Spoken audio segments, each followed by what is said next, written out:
Hello बच्चों, कैसे हो आप सब लोग। तो और कैसे चल रही है पढ़ाई लिखाई, सब बढ़िया। तो अब हम लोग इलेक्ट्रोकेमिस्ट्री के लेक्चर नंबर 3 पे आ चुके हैं।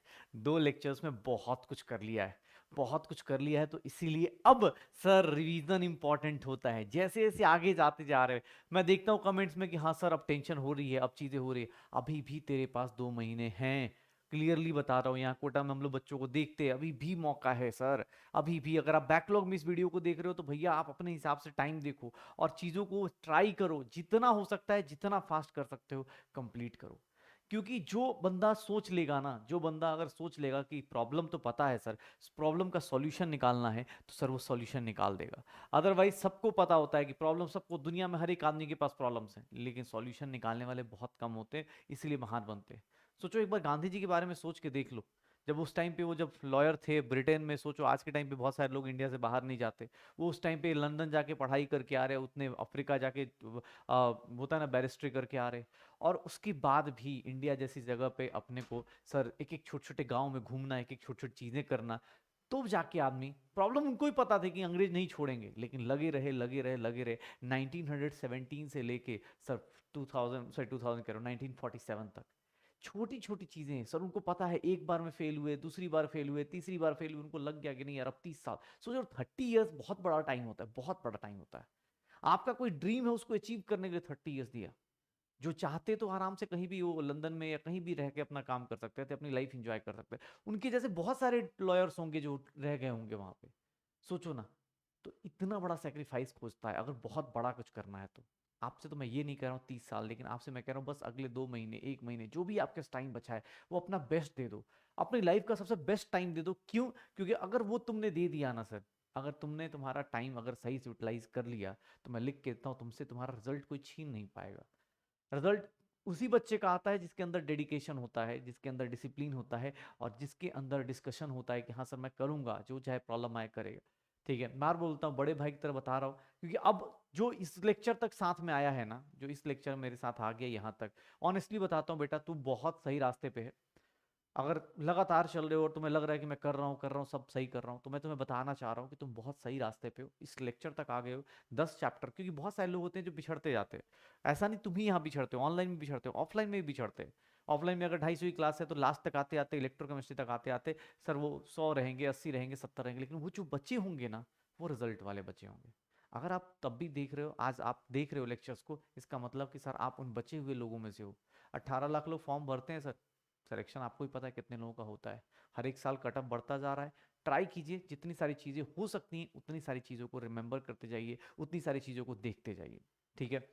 अच्छा, अभी आज का जो लेक्चर है वो तो इंपॉर्टेंट है ही है, अगले लेक्चर को मिस मत कर देना। अगले लेक्चर में प्रोडक्ट ऑफ इलेक्ट्रोलिसिस ये सब चीज़ें आने वाली हैं, तो थोड़ा छोटा होगा, लेकिन उसको मिस मत करना। ठीक है, उस लेक्चर को मिस मत कीजिएगा, बिकॉज उस लेक्चर में थोड़ा सा इजी चीज़ें हैं कि इलेक्ट्रोलिसिस प्रोडक्ट क्या होता है, ये क्या होता है, सर इसका क्या होगा।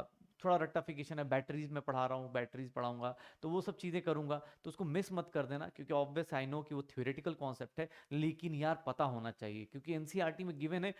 और क्वेश्चंस नहीं आते हैं, आई नो नहीं आते, लेकिन आ गए ना तो सर आप ये नहीं बोल सकते कि सर आपने नहीं पढ़ाया। मैं अपनी तरफ से चाहूंगा आप वो पढ़िए, आप उसको बार बार देखिए। आपको ऑब्जेक्टिव क्वेश्चन करने हैं, बोर्ड्स देना नहीं है जल्दी, तो बोर्ड्स के लिए वो रिएक्शंस याद होती हैं, आपको ऑब्जेक्टिव क्वेश्चन में बस टिक करने आना चाहिए। ओके, चलो। मेरे पास इलेक्ट्रोकेमिस्ट्री बात कर रहे थे। इलेक्ट्रोकेमिस्ट्री में कल की क्लास तक जो हमने किया हुआ है उसको फटाफट रिवाइज, मतलब कल की जो भी लास्ट क्लास हुई थी उसमें जो हमने किया हुआ उसको फटाफट रिवाइज कर लेते हैं। सर अभी तक हमारे पास ना बहुत सारी चीजें आ चुकी हैं। अब मैं अपने को इलेक्ट्रोकेमिकल सेल को छोड़ देता हूं, मैं आता हूं कंडक्टेंस वाले पे। कल हमने पहले क्या पढ़ा था कि सर हमने रेजिस्टेंस के बारे में बात करी थी, और रेजिस्टेंस क्या होता है, लेंथ अपॉन एरिया। यार रेजिस्टेंस को मैं लिख सकता हूँ रो एल बाई ए लिख सकता हूँ। तो रेजिस्टेंस को मैं क्या लिख सकता हूँ, rho L by A. Rho L by A हम लोग लिखना शुरू कर रहे थे, और ये सर फिजिक्स में ही आता है। ठीक है सर, बहुत बढ़िया, ये फिजिक्स में भी आएगा। दूसरा, सर रेजिस्टेंस का, अगर मैं रेजिस्टेंस का रेसिप्रोकल लेता हूं, 1/r लेता हूं, तो वो क्या आ जाएगा, कंडक्टेंस। और 1/रेजिस्टिविटी करता हूं तो वो क्या हो जाती है, कंडक्टिविटी। कंडक्टिविटी और रेजिस्टिविटी देख लो अपने पास, कंडक्टिविटी और रेजिस्टिविटी देख लो। सर आपको बार बार बोल रहा हूं, ये फॉर्मूला जितनी बार लिखोगे, ये कंडक्टेंस है, कंडक्टेंस सर। कंडक्टेंस का अपने पास यूनिट क्या होता है सर, ओम इनवर्स, या इसी को हम लोग क्या बोल देते हैं, साइमेंस। और साइमेंस अपने पास एस से रिप्रेजेंट करेंगे। इसकी अगर मैं बात करूं कंडक्टिविटी की, तो कंडक्टिविटी हम लोगों ने पढ़ ली थी, कंडक्टिविटी हमने पढ़ी थी। कंडक्टिविटी क्या हो जाती है सर, ये हो जाएगा ओम इनवर्स मीटर इनवर्स, या फिर ohm inverse centimetre inverse. Ohm inverse को हम लोग नया नाम दे देते हैं साइमन मीटर इनवर्स, या फिर साइमन सेंटीमीटर इनवर्स दे देते हैं। तो ये कंडक्टिविटी हो जाती है। फिर मुझे किसने बोला कि सर इन दोनों के बारे में बात कर रहे, तो अब देखो अपने पास आर है सर, इसको क्या लिख देंगे, एक सेल कांस्टेंट था मेरे लाइफ में, एक सेल कांस्टेंट था मेरी लाइफ में। सर फॉर्मूला जितने हो सकते उतने रिवाइज कीजिए। सेल कांस्टेंट था, उसको हम लोग जी स्टार से रिप्रेजेंट करते थे, and that is L by A, and that will be R into K. तो मैं ये भी फॉर्मूला चाहता तो ये भी फॉर्मूला यूज कर सकता हूं। इवन मैंने यहाँ पे एक चीज निकाली थी फॉर सेम सेल, अगर सेम सेल है तो उस केस में सर अपने पास R1 one into K one is equals to R2 into K two. ये सेम सेल होगा तो उसके अंदर क्या कर रहे होंगे, अगर सेम सेल होगा तो उसके अंदर हम लोग क्या करेंगे, उसके अंदर हम लोग क्या करने वाले हैं, ये फॉर्मूला यूज करेंगे। सर ये सारे फॉर्मूलाज मैं आपको बॉक्स में बना बना के दे रहा हूँ। फिर मैंने यहां तक किया, उसके बाद मेरे लाइफ में आया मोलर कंडक्टिविटी। मोलर कंडक्टिविटी क्या था, के बाई सी। लेकिन सर इस फॉर्मूले के मेरे पास दो पोर्शन आ गए, इस फॉर्मूले के मेरे पास दो पोर्शन आ गए। एक पोर्शन क्या कहता है, एक पोर्शन कहता है कि लेमडा एम, सर ये क्या होगा, के इंटू थाउजेंड अपॉन सी हो जाएगा। इसकी यूनिट देखोगे siemens centimetre square, siemens centimetre square mole inverse आ जाएगा, siemens centimetre square mole inverse आ जाएगा। और इसी का दूसरा फॉर्मूला मुझे बोला गया सर के अपॉन सी इंटू थाउजेंड कर देंगे, और इसकी वैल्यू जो आएगी siemens metre square mole inverse आ जाएगा, siemens metre square mole inverse आ जाएगा। तो सर ये एक फॉर्मूला हो गया, ये एक फॉर्मूला हो गया, ये एक फॉर्मूला हो गया आपके पास, आपके पास ये एक फॉर्मूला हो गया, ठीक है, ये एक फॉर्मूला हो गया, और इसको हम लोग देख रहे हैं, ठीक है। तो ये अपने पास दूसरा फॉर्मूला क्या आ जाएगा, तो दूसरा फॉर्मूला ये देख लो, ये अपने पास मीटर स्क्वायर में ये पुट कर देंगे। ये अभी जैसे ही करा था हम लोगों ने लास्ट क्लास में, उसके बाद मेरी लाइफ में आ गया था equivalent conductivity, lambda equivalent. And lambda equivalent के बारे में बात करें तो lambda M upon N factor आ गया था, lambda M upon N factor आ गया था। सर लेमडा इक्विवेलेंट आप ऐसे निकाल सकते हो, ये भी कर सकते हो, इक्विवेलेंट्स के केस में ऐसे आ जाता है। तो ये फॉर्मूलाज हमने लास्ट क्लास में किए थे, सारे फॉर्मूलाज याद आ रहे हैं।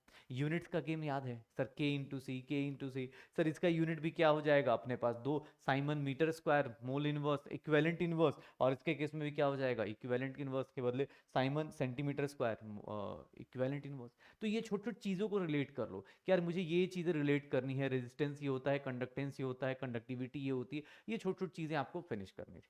लास्ट क्लास में हमने यही किया था, लेमडा एम निकाल लिया था और लेमडा एम की कहानी कर रहे थे।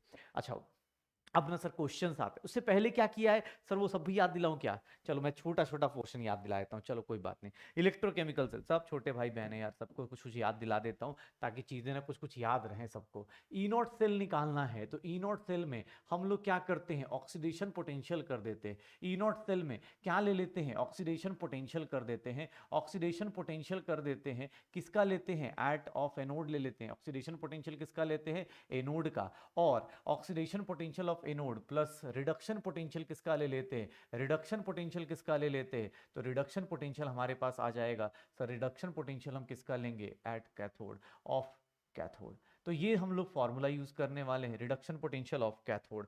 तो सर ये चीजें यूज होने वाली, ये चीजें यूज होने वाली, ये देख लो अपने पास पक्का। देख भाई आज मैं भी सारे फॉर्मूलाज की लिस्ट बना रहा हूँ, क्योंकि मुझे पता है कि सब लोग ये गलती कर रहे होते। कभी भी देखोगे ना तो देखो, जब तक आप लिखोगे नहीं, चीजों को देखोगे नहीं। अगर मैं बात करूं ऑक्सीडेशन पोटेंशियल की, ऑक्सीडेशन पोटेंशियल का सर देखो दो तीन लाइन यूज करने वाला हूं। ऑक्सीडेशन पोटेंशियल अगर पॉजिटिव है, अगर ये पॉजिटिव है तो रिडक्शन पोटेंशियल क्या हो जाएगा, रिडक्शन पोटेंशियल क्या हो जाएगा, नेगेटिव हो जाएगा। ऑक्सीडेशन पोटेंशियल पॉजिटिव है तो रिडक्शन पोटेंशियल क्या हो जाएगा, नेगेटिव हो जाएगा, रिडक्शन पोटेंशियल नेगेटिव। अगर ये नेगेटिव है तो ये क्या हो जाएगा पॉजिटिव, तो ये नेगेटिव, ये क्या हो गया पॉजिटिव। तो ये देख लो अपने पास, ये छोटी छोटी चीजें अपने पास करते रहिए।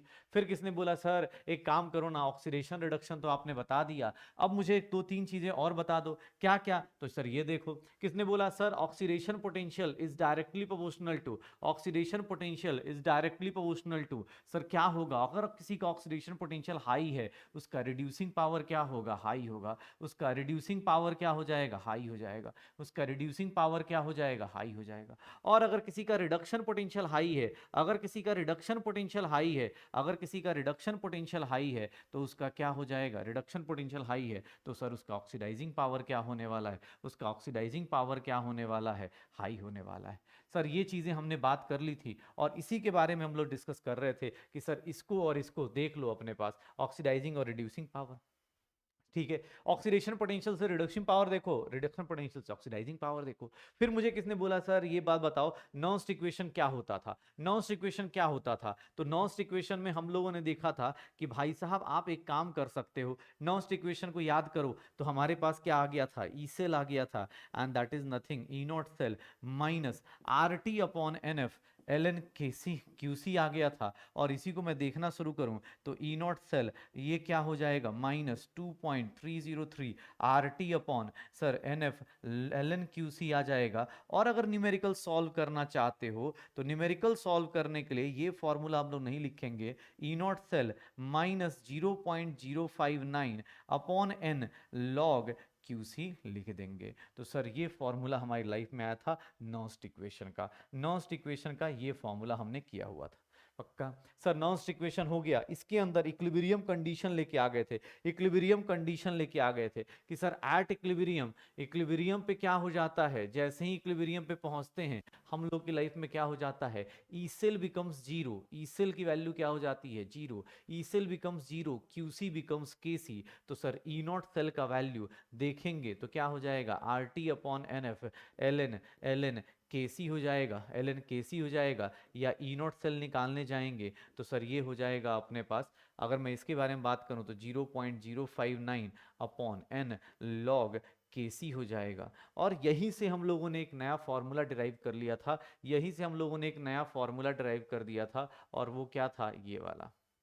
ठीक है, यहां से उसके बाद लास्ट में हम लोग क्या कर रहे थे कि sir equations delta G is nothing, delta G nought standard निकालना है तो delta G is nothing N F E not cell. देख बेटा सब कुछ याद करा दिया, आप फॉर्मूला है, बाकी वैल्यूज आपको सब कुछ बताया जा चुका है, कॉन्सेंट्रेशन सेल ये सब चीजें छोटी छोटी चीजें बताई जा चुकी हैं, आपकी मर्जी।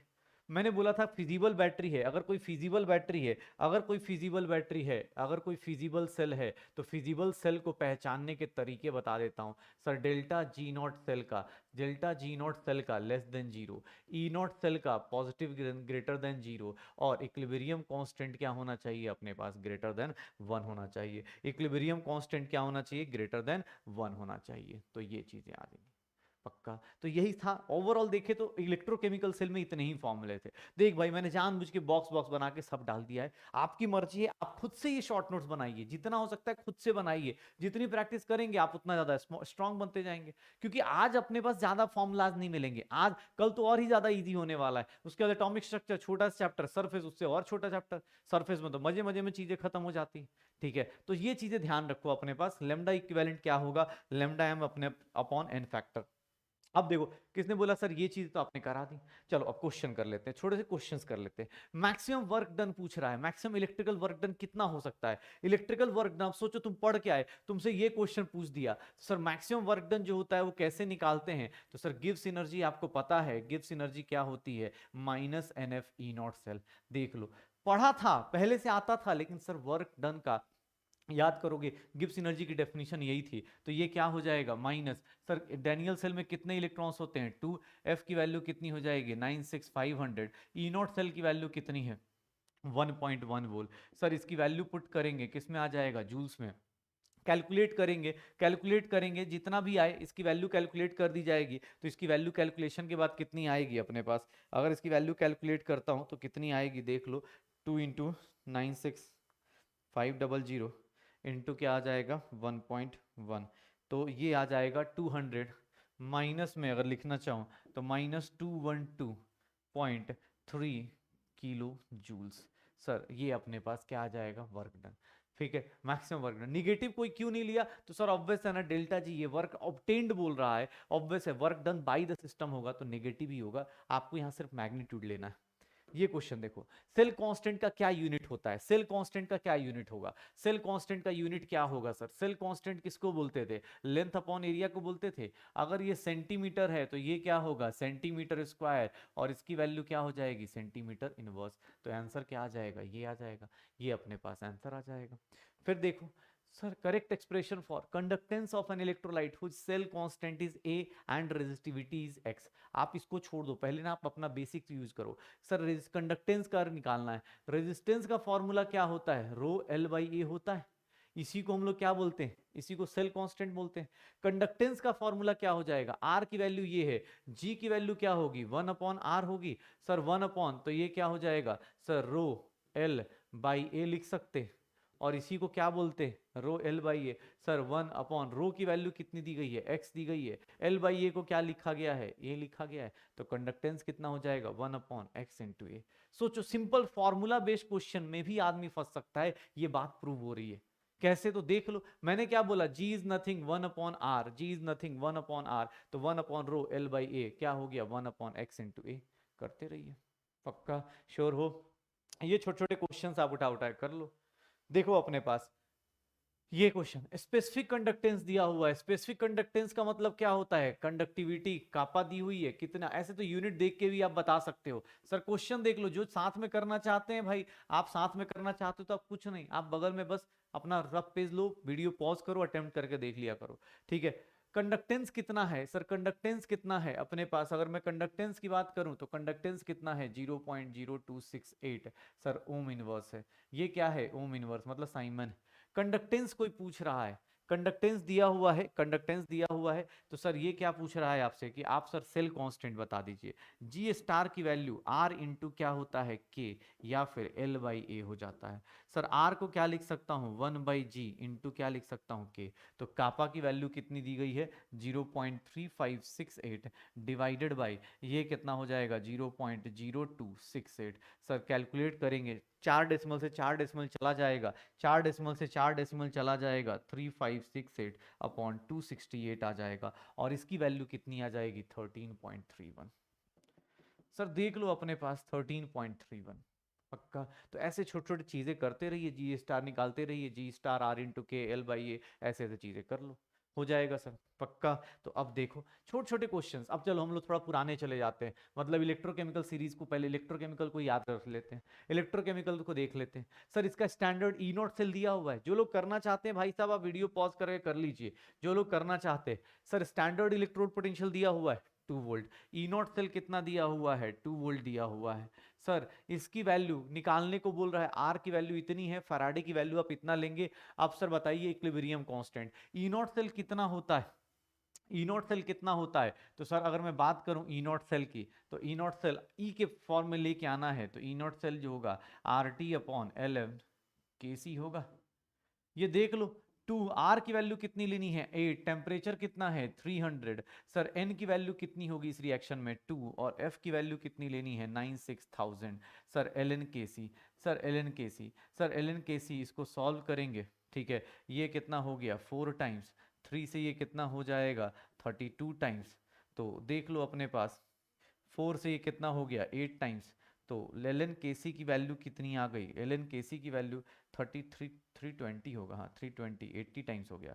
तो एल एन के सी की वैल्यू कितनी आ गई 160, के सी की वैल्यू क्या आ जाएगी ई की पावर 160। सर देखो कितना बड़ा बड़ा क्वेश्चन थमा दे, डरने का नहीं है, आपको जितना भी बड़ा क्वेश्चन थमा दे उससे डरने का नहीं है, बस ये देखो कि सॉल्व कैसे करना है, किस अप्रोच से सॉल्व करना है उसको देखा करो बस, ठीक है। ई नॉट सेल ऐसे देख लो, हो जाएगा सर, ई नॉट की वैल्यू ऐसे निकाल दो। अब देखो सर कितना सुंदर सा क्वेश्चन है, बहुत सही क्वेश्चन है, अगर सही से देखो ना इसको, बहुत सुंदर सा क्वेश्चन है। ऐसा लगता है अगर आपने पहले नहीं किया हुआ है ना, तो आपको हमेशा डर लगता रहेगा कि अरे यार ये कैसे करो, ये कैसे करो, ठीक है। Nature of curve of E not versus log के सी, अब सोचोगे ई नॉट वर्सेज लॉग के सी कैसे करेंगे, तो सर यहाँ पे देख लो ई नॉट वर्सेज लॉग के सी, ई नॉट क्या होता है 0.059 अपॉन एन लॉग के सी, यही फॉर्मूला था। सर एक बात बताओ, अगर इसको मैं वाई एक्सिस पे रख देता हूँ, इसको मैं वाई एक्सिस पे रख देता हूँ, इसको मैं एक्स एक्सिस पे रख देता हूँ, तो y is equals to M X का ग्राफ होगा। और y is equals to M X के ग्राफ को ही हम लोग क्या बोलते हैं, स्ट्रेट लाइन बोलते हैं। y is equals to M X के ग्राफ को ही हम लोग क्या बोल देते हैं, स्ट्रेट लाइन बोल देते हैं। तो ये ई नॉट वर्सेज लॉग केसी चलेगा पक्का। तो ये छोटे छोटे क्वेश्चंस निपटाओ अपने पास, ये क्लास क्वेश्चन अपने पास। सर कंडक्टिविटी सबका यूनिट्स मैच करना है, सोचो इस चैप्टर में यूनिट्स का बहुत ज्यादा रोल है। और जल्दी जल्दी में गलत मत करना, वीडियो पॉज कर लो, सोच लो अपने पास क्या क्या आंसर हो सकता है। कंडक्टिविटी, सर कंडक्टिविटी फर्स्ट का आंसर देखोगे क्या आएगा, क्यू आ जाएगा, फर्स्ट का आंसर क्यू आ जाएगा। कंडक्टिविटी ऐसे दिखाते हैं। और कंडक्टिविटी की यूनिट क्या होती है, तो सर यू हो जाती है, साइमन सेंटीमीटर, मतलब उसी को महो बोल देते। सेकंड का क्यू और यू देख लो, तो क्यू और यू जैसे ही देखा, थर्ड और फोर्थ ऑप्शन कैंसिल आउट हो गया। सेल कांस्टेंट के बारे में बात करें तो सेल कांस्टेंट को क्या लिखते हैं, एल बाई ए लिख देते हैं, तो एस हो गया सर एल बाई ए, और इसका यूनिट क्या होगा, वी होगा। सर थर्ड के बारे में बात करो, मोलर कंडक्टेंस, तो उसको पी से रिप्रेजेंट करते हैं और उसकी यूनिट क्या होगी, डब्ल्यू हो जाएगी। पी और डब्ल्यू, पी डब्ल्यू, अरे क्या बात है यार, पी डब्ल्यू अपना ट्रिक बन गया, ठीक है। और फिजिक्स वाला अपने पास आ जाएगा, ठीक है। तो ये बोलते हैं इक्विवेलेंट कंडक्टिविटी, फोर्थ वाले का देख लो, इक्विवेलेंट कंडक्टेंस क्या हो जाएगा, लैम्डा इक्विवेलेंट लिखेंगे तो आर हो जाएगा, और उसका यूनिट देखोगे तो क्या हो जाएगा, एक्स हो जाएगा। तो ये अपने को सारा आंसर निकल के आ जाएगा। श्योर है सर। तो अब ये सारी चीजें हमने लास्ट क्लास तक 2 लेक्चर्स में हमने इलेक्ट्रोकेमिस्ट्री के देख रखा है, इलेक्ट्रोकेमिकल सेल देख लिया है और ये सारी चीजें देख ली। अब मेरे पास नई चीज क्या आ रही है, तो हम लोगों ने लास्ट क्लास में जहां पे छोड़ा था, इक्विवेलेंट कंडक्टिविटी और मोलर कंडक्टिविटी, उसी के बारे में फर्दर डिस्कशन करने वाले हैं। थोड़ा सा यहाँ थ्योरेटिकल क्वेश्चंस की बात करेंगे, और थोड़ा थ्योरेटिकल क्वेश्चन क्या है, तो ये sir variation of conductivity and molar conductivity with concentration. अच्छा, कुछ लोग उसे लिखने से पहले मैं कुछ बता दूं, कुछ लोगों का ये है कि सर हम लोग नोट्स लिखे क्या करें, बहुत सारी चीजें हो रही है। देख भाई, जितना टाइम जिसके पास है, अगर आप बैकलॉग में देख रहे हो तो नोट्स मत ही लिखो, क्योंकि अगर आप लेट हो चुके हो तो गया फिर, क्योंकि ऑलरेडी आपका टाइम पीछे जा चुका है। तो आप बेटर है, हाँ अगर कोई लगातार जिसकी राइटिंग ठीक है, जो फास्ट लिख सकता है, भाई देख हर एक चीज लिखना चाहे लिख सकता है, तेरे लिए आजादी है। लेकिन जिसकी राइटिंग बहुत स्लो है, तो काम काम की चीज लिखा करो, या फिर आप चाहो तो उसको ना, ये पीडीएफ आपके पास पड़ी होती है, इसको सेव करके रख लिया करो परमानेंटली, मतलब जब तक आपका सिलेक्शन नहीं हो रहा। तो इससे क्या होगा, आपकी चीजें आसान हो जाएंगी और कुछ नहीं। जैसे अब इसके बारे में बात कर रहा है, variation of conductivity and molar conductivity with concentration. Conductivity किसके साथ फ्लक्चुएट करेगी, मोलर कंडक्टिविटी किसके साथ फ्लक्चुएट करेगी, तो कंडक्टिविटी भाई सब देखोगे always decreases with decrease in concentration. कैसे, क्यों होता है, इसका रीजन देख लो। कंडक्टिविटी हमेशा जैसे ही कंसंट्रेशन को कम करोगे, चाहे वीक इलेक्ट्रोलाइट हो चाहे स्ट्रॉन्ग इलेक्ट्रोलाइट हो, ध्यान से देखना, conductivity always decreases with decrease in concentration. Sir किसके रेस्पेक्ट में, बोथ फॉर वीक और स्ट्रॉन्ग इलेक्ट्रोलाइट्स। रीजन क्या होता है कि number of ions per unit volume that carry the current in solution decreases on dilution. मतलब number of ions per unit volume क्या होने वाला है, डिक्रीज करने वाला है। Sir number of ions, obvious है वॉल्यूम क्या हो जाएगा। मान लो एक बात बताओ, पहले मेरे पास 10 आयंस थे 1 लीटर में, आपने उसमें 10 लीटर कर दिया, तो अब 1 लीटर में कितने होंगे, एक ही होगा ना। ध्यान सुनना, पहले मेरे पास 10 आयंस थे, 10 आयंस थे 1 लीटर में, अब आपने क्या किया, वॉल्यूम बढ़ा दिया, 10 लीटर कर दिया, तो अब 1 लीटर में कितने आयंस होंगे, एक होंगे। तो नंबर ऑफ आयंस कम हुए, तो ऑब्वियस है कंडक्टिविटी क्या हो जाएगी, मेरी कम हो जाएगी। पहले 10 लोग थे, फटाफट ऐसे हाथ से इधर से लिया इलेक्ट्रॉन, उधर दिया, इधर से लिया उधर दिया, लेकिन अब सर एक ही बंदा मिलेगा 1 लीटर में, तो आपकी कंडक्टिविटी क्या हो जाएगी, कम हो जाएगी। मोलर कंडक्टिविटी के साथ क्या होता है, ये इंक्रीज करता है with decrease in concentration. Molar conductivity increase करती है with decrease in concentration, increases with decrease in concentration. This is because, क्यों होगा इसका देख लो फॉर्मूला। लेमडा एम क्या था, के बाई सी था, के बाई सी। कॉन्सेंट्रेशन क्या होता है, number of moles upon volume. Sir volume बढ़ाओगे, लेमडा एम क्या हो जाएगा। कॉन्सेंट्रेशन कम करते हैं तो सर देख लो अपने पास कंडक्टिविटी कम होती है, लेकिन लेमडा एम की वैल्यू क्या हो जाती है। अब जो शॉर्ट नोट्स वाले हैं वो ये सब चीजें लिख लेते हैं कि कंसंट्रेशन डिक्रीज करोगे, कंडक्टिविटी कम होगी, लेकिन मोलर कंडक्टिविटी क्या होगी, इंक्रीज हो जाएगी। मोलर कंडक्टिविटी क्या होने वाली है, इंक्रीज होने वाली है। कंसंट्रेशन कम करोगे, कंडक्टिविटी कम होगी, मोलर कंडक्टिविटी क्या हो जाएगी, इंक्रीज कर जाएगी। पक्का। तो कंडक्टिविटी, मोलर कंडक्टिविटी का सर बहुत इंपॉर्टेंट क्वेश्चन आता है। ये सब ये थ्योरेटिकल क्वेश्चंस हैं, ये सर्टन रीजन के साथ आ सकते हैं, तो थोड़ा ध्यान से देखना है। कंडक्टिविटी हो गई चाहे मोलर कंडक्टिविटी हो गई, ये ध्यान रखना। उसके बाद अब किसी ने बोला सर कंसंट्रेशन के साथ चेंज करता है, ठीक है, कंसंट्रेशन टेंडिंग, आप कंसंट्रेशन कम करोगे, लेमडा एम बढ़ता जाएगा। अब ये चीज तो आपको आ गई। मतलब एक बात बोलूं मैं आपसे, एक बात बोलूं सर, आप एक बात बताना, मतलब when concentration tends to, when concentration approaches zero, अगर कॉन्सेंट्रेशन किसके आसपास पहुंच जाएगा, जीरो के आसपास पहुंच जाएगा, अगर कॉन्सेंट्रेशन जीरो के आसपास पहुंचना शुरू होगा तो लेमडा एम मैं बोल सकता हूं कि lambda m approaches its maximum value, lambda m approaches to its maximum value, वो अपने मैक्सिमम वैल्यू पे पहुंच जाएगा। लैम्डा एम किसके पास पहुंचेगा, मैक्सिमम वैल्यू पे पहुंचेगा, और उसी मैक्सिमम वैल्यू को हम लोग क्या बोल देते हैं, लैम्डा एम का मैक्सिमम वैल्यू को हम लोग लिख देते हैं, एक नया नाम दे देते हैं, that is known as lambda m not, and that is limiting molar conductivity, limiting molar conductivity, limiting molar conductivity, limiting molar conductivity. ठीक है, ये अपने पास। Sir what is lambda m, तो lambda M not is what sir, maximum जब concentration approaches to zero, जब concentration approaches to zero होगा, जब कॉन्सेंट्रेशन जीरो के आसपास पहुंचेगा, तो उस टाइम पे लेमडा एम की वैल्यू किसकी इक्वल हो जाएगी, लेमडा एम नॉट के डायरेक्टली इक्वल। लेमडा एम क्या हो जाएगी, उसकी मैक्सिमम वैल्यू पहुंच जाएगा, और उसी को क्या लिखने वाले, लिमिटिंग मोलर कंडक्टिविटी। ये मैक्सिमम वैल्यू हो सकती है किसी की मोलर कंडक्टिविटी की, लेमडा एम नॉट। अब कुछ ने बोला सर ये दोनों के दोनों, सर देखना ध्यान से, मुझे ये पता है स्ट्रॉन्ग इलेक्ट्रोलाइट्स में और वीक इलेक्ट्रोलाइट्स में आप डायरेक्ट नहीं बोल सकते। स्ट्रॉन्ग इलेक्ट्रोलाइट्स में ये देखना अपने पास, जो लेमडा एम का फ्लक्चुएशन है वो कैसे फ्लक्चुएट करता है, तो ये ऐसे फ्लक्चुएट करेगा सर, ए इंटू अंडर रूट सी। क्या है सर, ये क्या है, तो अपने पास देख लो, इसको मैं ऐसे बना देता हूं, lambda m molar conductivity, lambda am not molar, limiting molar conductivity, A क्या है, कांस्टेंट है, और सी क्या है, कंसंट्रेशन। कंसंट्रेशन के साथ कैसे फ्लक्चुएट करेगा, ऐसे फ्लक्चुएट करेगा। इसी को हम लोग इक्वेशन का नाम देते हैं, एनसीईआरटी में नाम मेंशन नहीं है तो ना ही आपकी जरूरत है। आप देख लो लेमडा एम और अंडर रूट सी का ग्राफ खींचोगे तो स्ट्रॉन्ग इलेक्ट्रोलाइट के केस में कैसा ग्राफ होगा, ऐसा ग्राफ होगा। स्लोप क्या होगा, माइनस ए होगा, स्लोप क्या होगा, माइनस ए। सर आपका ये वाली वैल्यू क्या कहलाएगी, ये वाली वैल्यू क्या कहलाएगी, lambda M not. Limiting molar conductivity, जैसे जैसे कॉन्सेंट्रेशन बढ़ाओगे वैसे वैसे लिमिटिंग मोलर कंडक्टिविटी क्या होती जाएगी, बढ़ती चली जाएगी। ये किसके लिए वैलिड है, तो ये वैलिड होता है स्ट्रॉन्ग इलेक्ट्रोलाइट्स के लिए। लेकिन कोई पूछ दे वीक के लिए बताओ क्या होने वाला है, अगर वीक इलेक्ट्रोलाइट्स के लिए कोई पूछेगा तो वीक इलेक्ट्रोलाइट्स के केस में मैं सीधा सीधा बोलना चाहूं तो क्या होना शुरू हो जाएगा कि सर लेमडा एम जो होता है inversely proportional to under root C, lambda m inversely proportional to under root C. यहाँ पे ग्राफ बनाने जाओगे तो यहाँ का ग्राफ जो होगा बहुत सिंपल सा बन जाएगा, लेमडा एम और अंडर रूट सी का ग्राफ बनाइएगा तो ये क्या हो जाएगा, इनवर्सली प्रोपोर्शनल।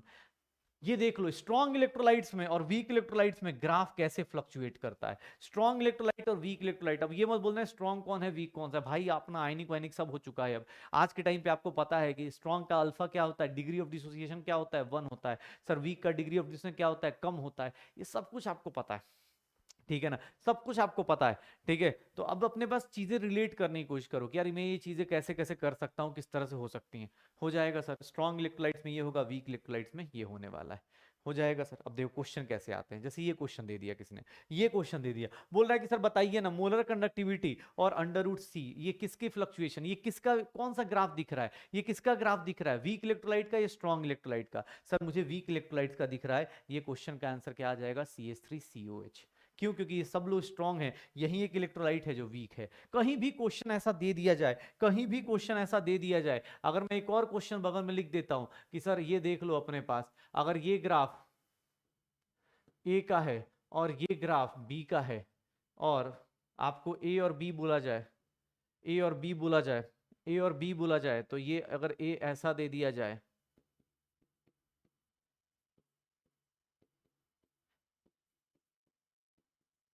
और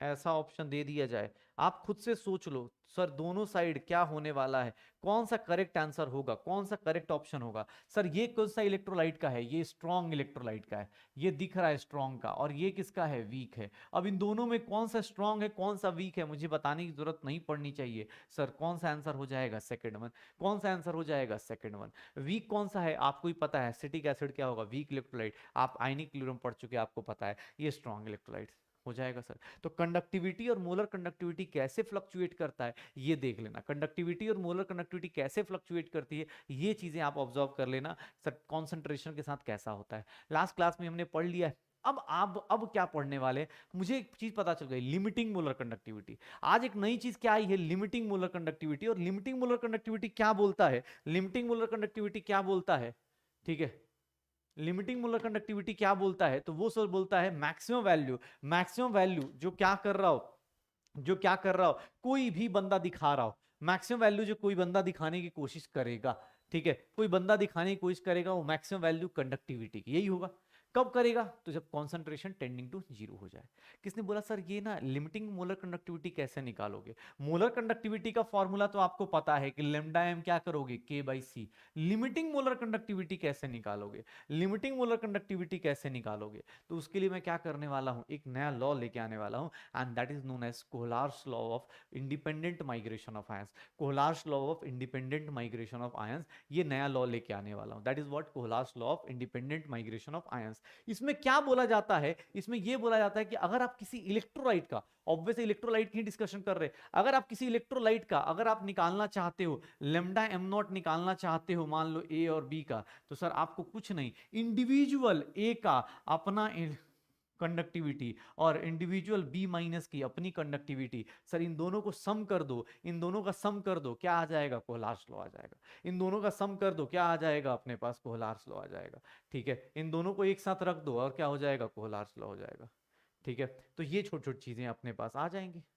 ठीक है, अगर आपको लगता है कि नहीं सर, आपके पास ध्यान से देखना, मोलर कंडक्टिविटी ऐड कर रहा हूं, किसी को लगता हो नहीं सर मोलर कंडक्टिविटी में, और अगर मान लो ऐसा दिया हुआ है NaCl, तब तो सर सीधा सीधा आप क्या कर रहे वाले हो, सर Na प्लस का ऐड कर दोगे मोलर कंडक्टिविटी, और लेमडा नॉट ऑफ क्या ऐड कर दोगे, Cl minus.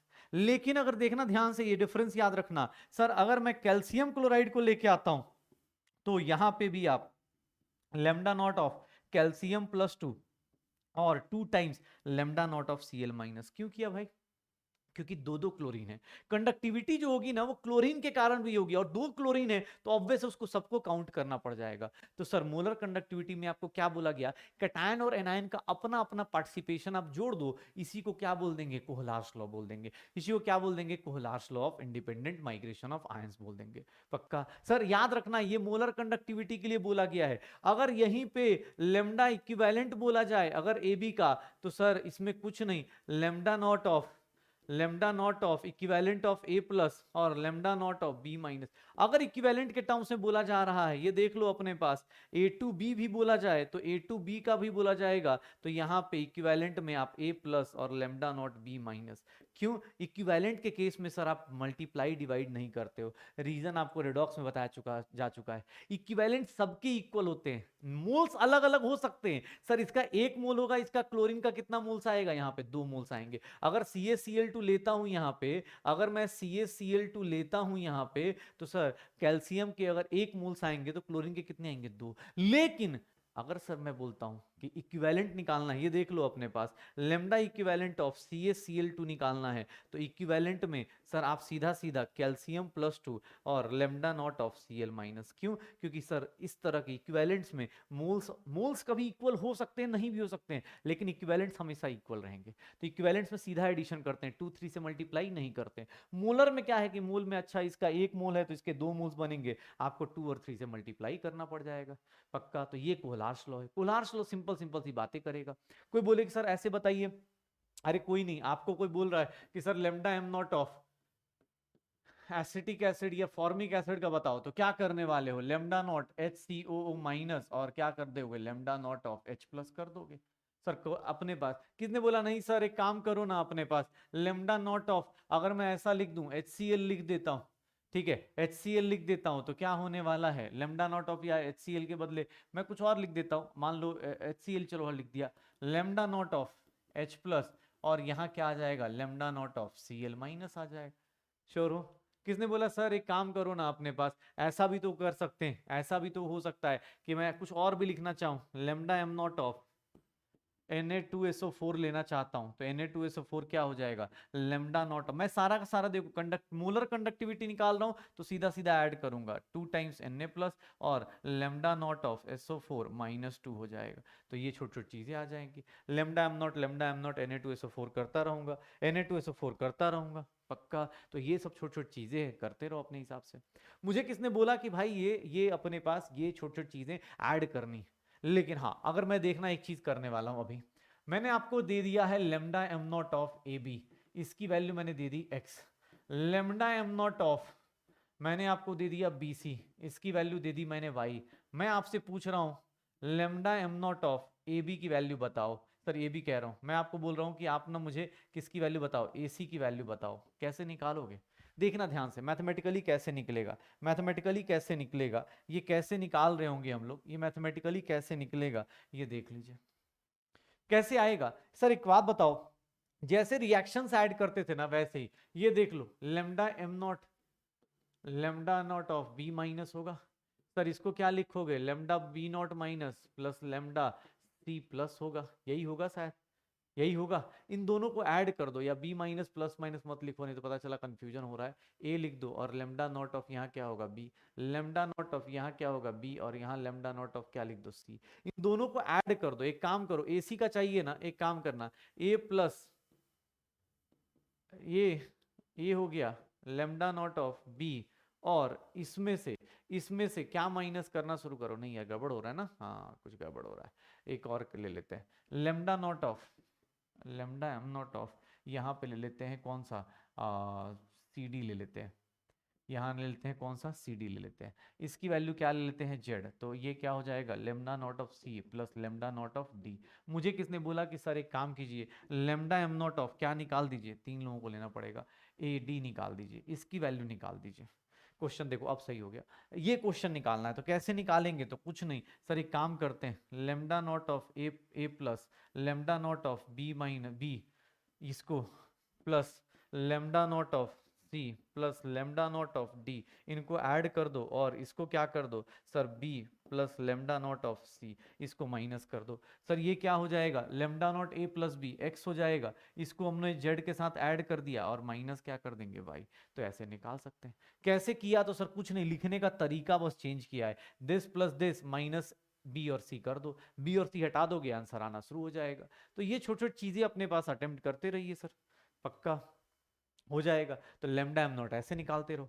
Sir lambda am not आ गया ना, जैसे अब देखो यहाँ पे वैल्यूज दिए हैं, अब वैल्यूज में एक सिंपल चीज बताना चाहता हूं, सबसे हाईएस्ट वैल्यू किसकी होती है H प्लस की, उसके बाद किसकी होती है OH माइनस की, कितनी होगी ये याद रखना अपने पास। अगर तुमसे कोई पूछ देना कि लेमडा नॉट बताओ ऑर्डर, सबसे हाईएस्ट दुनिया का सबसे हाईएस्ट मोलर कंडक्टिविटी किसकी होगी H प्लस की, फिर कौन होगा OH माइनस, बिकॉज सबसे स्मॉल साइज है प्रोटॉन है, H प्लस क्या है प्रोटॉन है। उसके बाद एक चीज ऑब्जर्व करना, सोडियम से पोटेशियम जा रहे हो वैल्यू क्या हो रहा है इंक्रीज हो रहा है, क्लोरीन से ब्रोमीन जा रहे हो वैल्यू क्या हो रहा है इंक्रीज हो रहा है। सर कैल्शियम मैग्नीशियम में जाते हैं, मैग्नीशियम से कैल्शियम जाओगे वैल्यू क्या हो रही है इंक्रीज हो रही है। तो मैं एक लाइन लिखना चाहता हूं, अब लाइन लिखना चाहूं या डायरेक्ट आप देख लो आप कौन सी वैल्यूज याद रख सकते हो। मैं ऐसा लिखना चाह रहा हूं कि लेमडा नॉट का ऑर्डर लिख रहा हूं, किसका किसका, सर आपसे किसने पूछ दिया सोडियम प्लस का लेमडा एम नॉट और के प्लस का, तो याद रखिएगा डाउन द ग्रुप क्या होगा बढ़ता चला जाएगा, डाउन द ग्रुप क्या होगा बढ़ता चला जाएगा। सर मैग्नीशियम +2 है और कैल्शियम +2 है, डाउन द ग्रुप क्या हो जाएगा बढ़ता चला जाएगा। तो ये छोटे छोटे क्वेश्चंस हैं, एनसीईआरटी का टेबल है तो पता भी होना चाहिए, क्योंकि एनसीईआरटी में भाई ऐसी हवा में नहीं चीजें दी होती, ऑब्वियसली वो कभी भी क्वेश्चन पूछ सकता है। सोडियम से ज्यादा किसका है कंडक्टिविटी पोटेशियम का, जैसे साइज बढ़ रहा है थोड़ा थोड़ा इंक्रीज कर रहा है, पक्का हो जाएगा सर। तो लेमडा नॉट की वैल्यू निकालते रहो, कंडक्टिविटी मोलर कंडक्टिविटी। चलो इसकी क्वेश्चंस देख लेते हैं।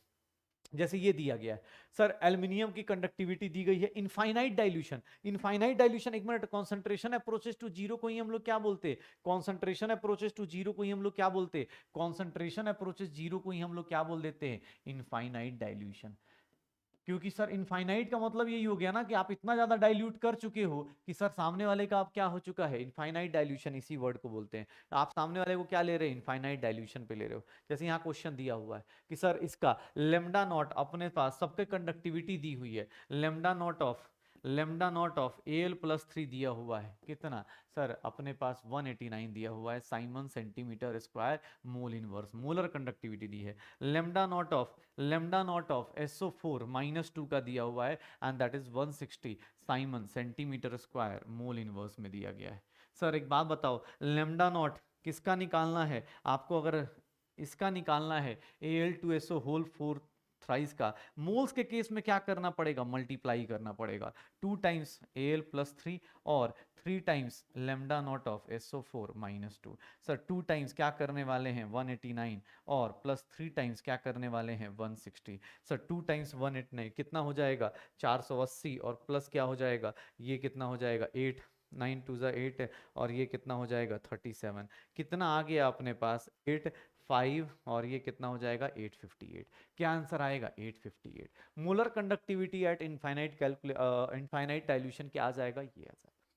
सर देख लो किसी का ही पूछा जाए, इसके केस में इक्विवेलेंट कंडक्टिविटी का रिलेशन पूछ रहा है, सर इसका एन फैक्टर कितना होगा Fe2SO4 होल थ्राइस, इस सॉल्ट का एन फैक्टर कितना होगा। जो लोग एन फैक्टर भूल चुके हैं भाई साहब याद कीजिए, किसी सॉल्ट में ना किसी का या तो आयरन का चार्ज याद कर लो, Fe पे कितना है +3, एक आयरन पे +3 है, 2 आयरन है तो कितना हो जाएगा एन फैक्टर 6। या फिर सल्फेट का, सॉल्ट के केस में आयरन कोई भी सॉल्ट हो उसके केस में एन फैक्टर क्या लेते थे, चार्ज ऑन कटायन या चार्ज ऑन एनायन, तो उसके बारे में ले लो। और आपको भी पता है लेमडा इक्विवेलेंट क्या होता है, लेमडा m/n फैक्टर, तो ये क्या हो जाएगा लेमडा इक्विवेलेंट क्या हो जाएगा, लेमडा m/6 हो जाएगा, लेमडा m/6 हो जाएगा।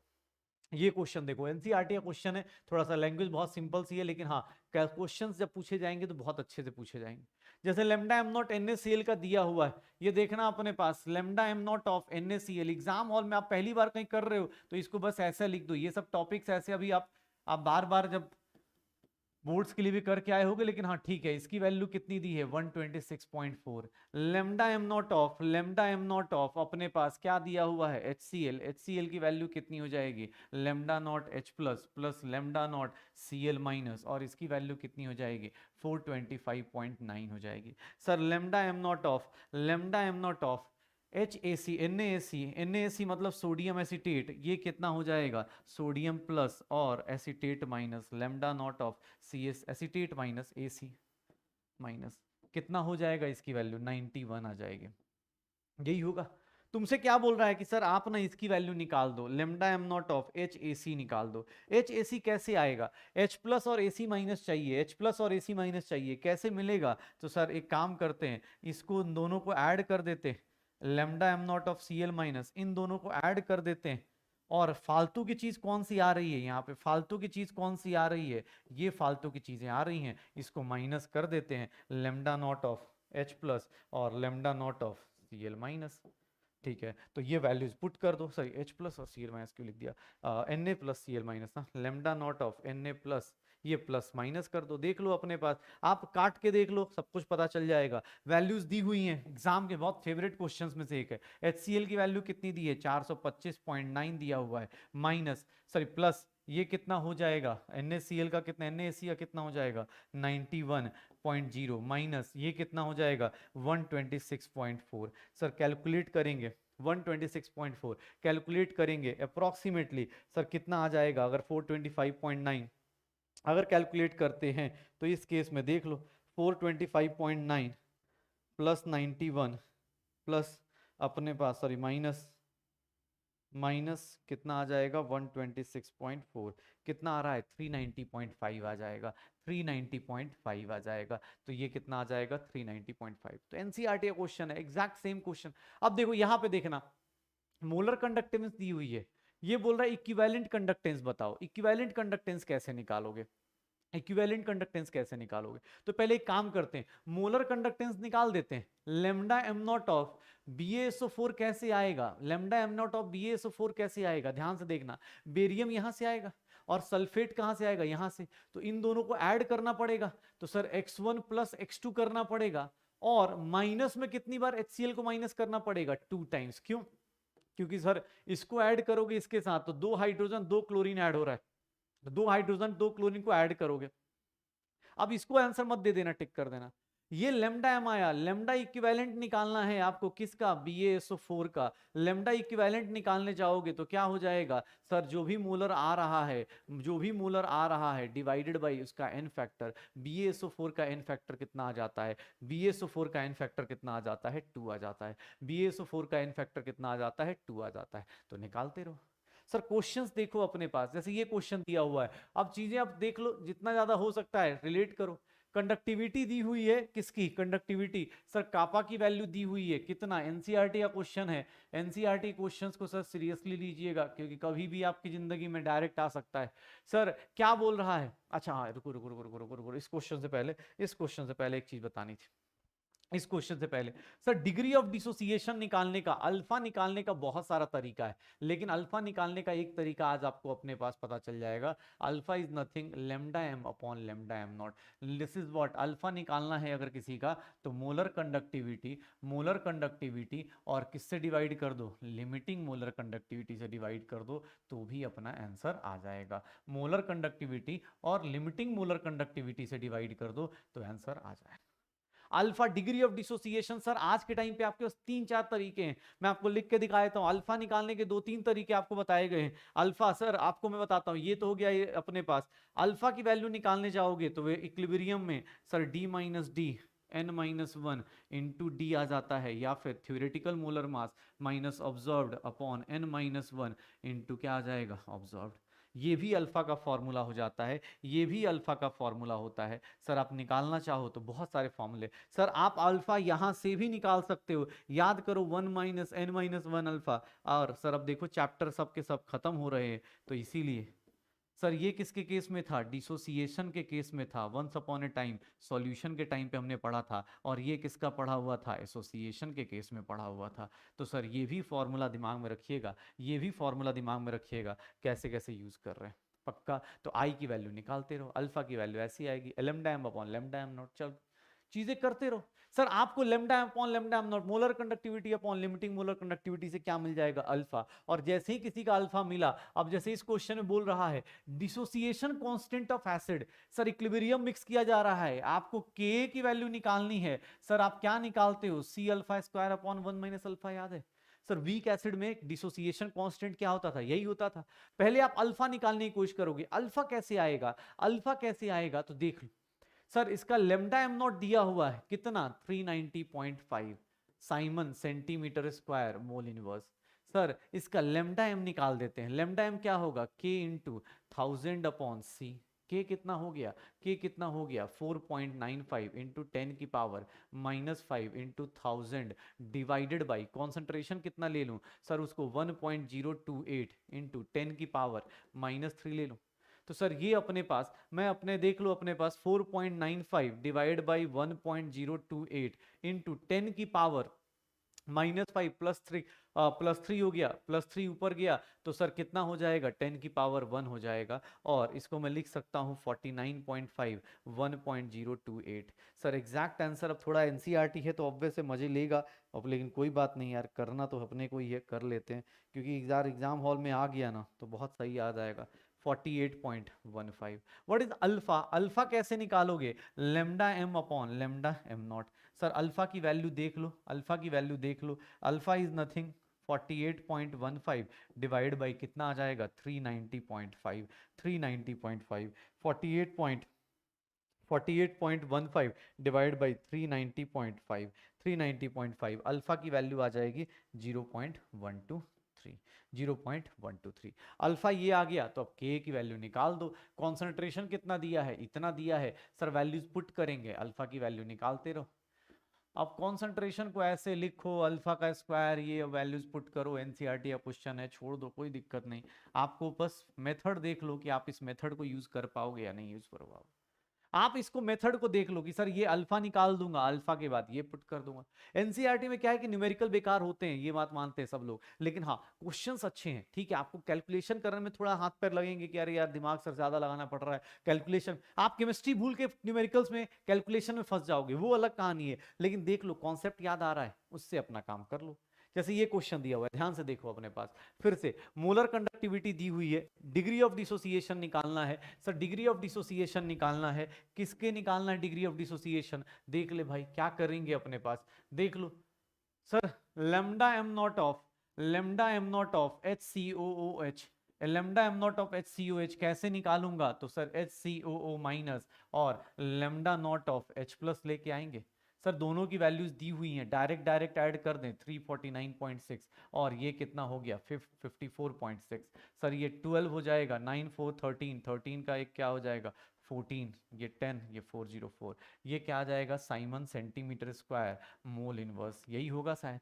सर लेमडा एम की वैल्यू कितनी दी हुई है HCOH की? HCOH की एग्जाम हॉल में वैल्यू दी है 46.1 siemens centimetre square mole inverse, और इसीलिए अल्फा की वैल्यू क्या होगी lambda M upon lambda M nought, alpha की वैल्यू क्या हो जाएगी 46.1 अपॉन 404.2। अल्फा की वैल्यू कैलकुलेट करके जितनी भी आए, अब 46.1 डिवाइड बाई 404.2 कितना आ जाएगा 0.11, 0.114, कितना आ जाएगा 0.114, डिग्री ऑफ डिसोसिएशन निकाल दो।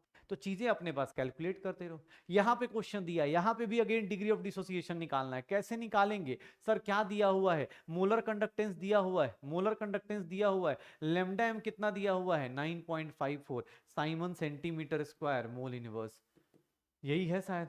सर लेमडा एम नॉट कितना दिया हुआ है 238, अब कैलकुलेशन करनी है, siemens centimetre square mole inverse, degree of dissociation निकालना है भैया, lambda M upon lambda M nought put कर दीजिए, lambda M upon lambda M nought put कर दीजिए, लेमडा एम कितना है 9.54, इसकी वैल्यू कितनी है 238, कैलकुलेट करिए आंसर निकाल दीजिए, जो भी परसेंटेज आएगा 9.54 डिवाइड बाई कितना आ जाएगा 238, सर इसकी वैल्यू निकालेंगे 0.04008, यही होगा शायद।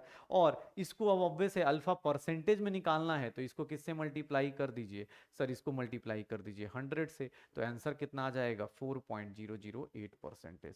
अल्फा परसेंटेज में कैसा आ जाएगा, ऐसा आ जाएगा 4.008%, पक्का हो जाएगा सर। तो ये छोटी छोटी चीजें करते रहो। अब देखो कुछ क्वेश्चंस, अब यहाँ पे देखो, अब आज की क्लास को अभी कभी रिवाइज करके फिर अगले टॉपिक की तरफ जाना शुरू करते हैं। ये क्वेश्चन देखो, conductivity always increases with decrease in concentration, नहीं सर कंडक्टिविटी कम हो जाती है, पहला स्टेटमेंट ही गलत हो गया। Second statement, molar conductivity always increases with increasing, ये स्टेटमेंट सही है, ये स्टेटमेंट गलत है। तो सर कौन सा ऑप्शन होगा? S1 is wrong, S2 is क्या होगा करेक्ट। अभी जस्ट पढ़ा, अभी इसके ऊपर ऑब्जेक्टिव। सर आज के टाइम पे स्टेटमेंट बेस्ड क्वेश्चन बहुत आ जाते हैं।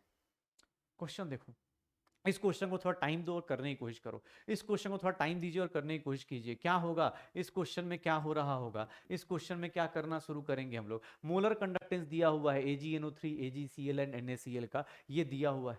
सर मोलर कंडक्टेंस और eight infinite dilution of NaNO3 निकालना है। Sir lambda am not of NaNO3 निकालना है, कैसे निकालेंगे? तो sir lambda naught of AgNO3 को ऐड कर दीजिए,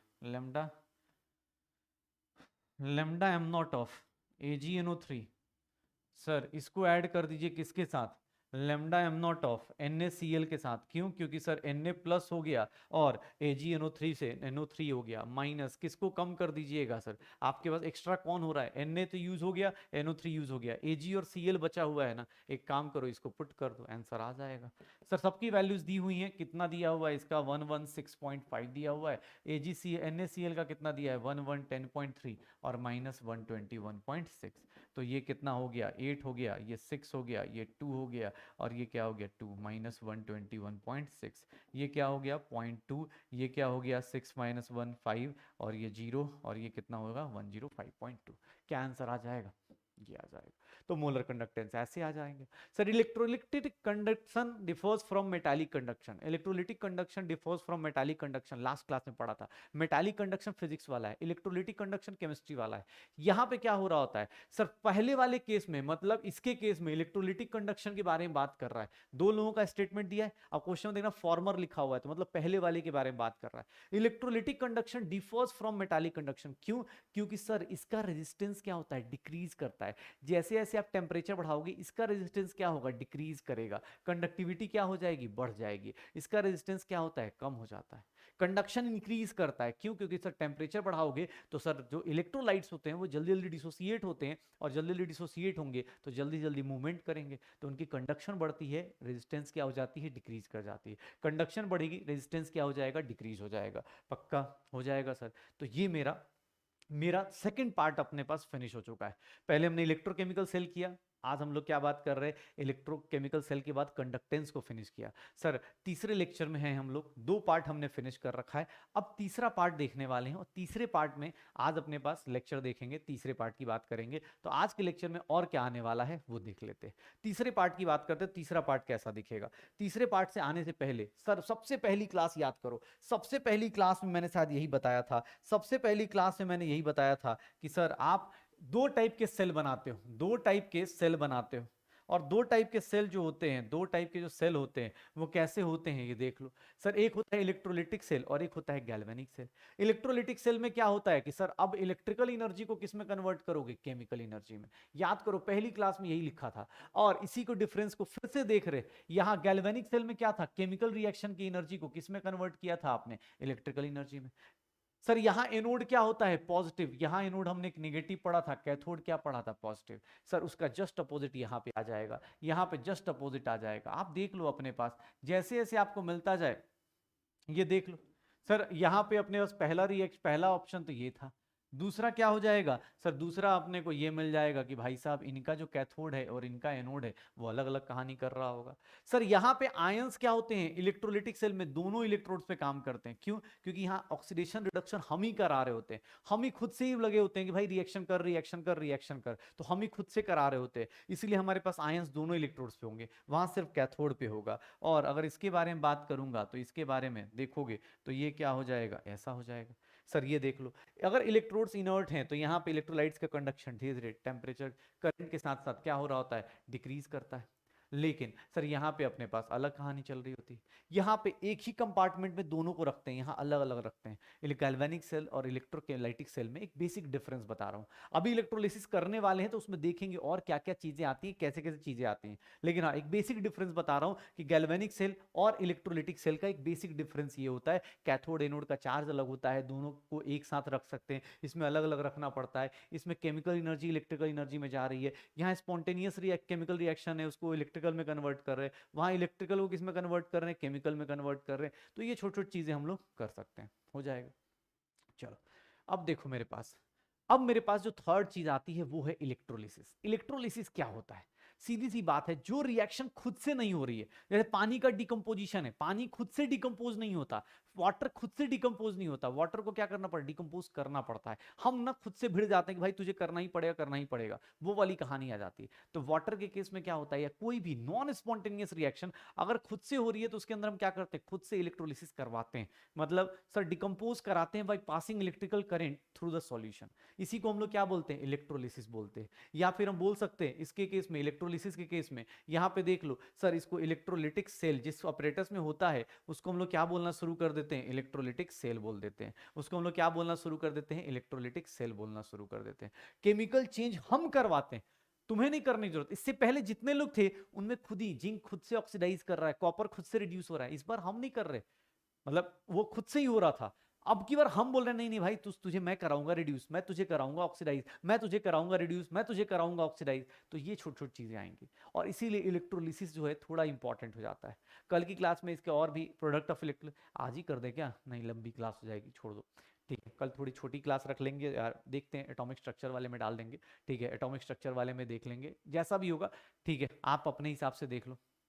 मेरा कभी दिमाग में आता है कि एक लंबी क्लास करके संडे को डाल दिया जाए, सोच रहा हूँ सरफेस वाले में डालना पड़ेगा, क्योंकि सरफेस केमिस्ट्री में एक क्लास में 1.5 घंटे में तो होगा नहीं, तो सोच रहा हूँ सरफेस में ना एक लंबी क्लास करके संडे को आपको दे दूंगा, तो 28 फरवरी से पहले ही निपटा देंगे हम लोग।